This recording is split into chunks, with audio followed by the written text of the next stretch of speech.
the Yeah. of the end. That's what's great about Clare. The reasons I was listening to Bessie Smith, and then Bob, who's not here today, but major piece of this group. Yeah, he was 7 listening to Sabbath. So, and he was 7 listening to Beethoven. Right. So I think that's actually an interesting. Nerd.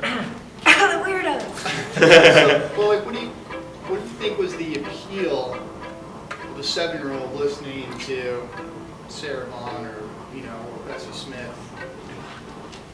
For me, I really remember these feelings, as strange as that sounds, but I remember being completely overcome with this sort of, the honesty in her voice, and I could say the same for Sam Cooke, who's like my favorite singer ever.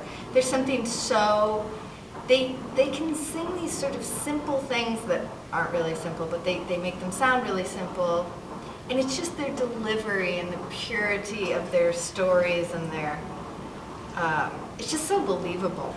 It's, and I remember feeling that way, like, this is the truth. It's just this little white kid in Massachusetts.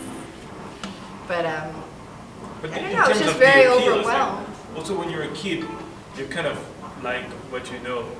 Like for me, I knew classical music because I was studying it and stuff, and everything else seemed a little funny. It's like, even though I like The Cure. I still do. But like, so you kind of, like what you know, I guess, and like you were exposed early to that kind of stuff, Right. and so that was it. If your parents were like feeding you, whatever was there at the time in the 60s when you were a kid. Yeah. But I will not mention your age. No, we do a cover of That's All on our new record, and I remember, I think I was like 6 when that song came out, or 5, and I remember dancing around the living room to it and feeling like a total rebel in my household, because that was like Genesis was like punk rock in my family, It was like current day pop music. Right. It's so funny, it's all relative.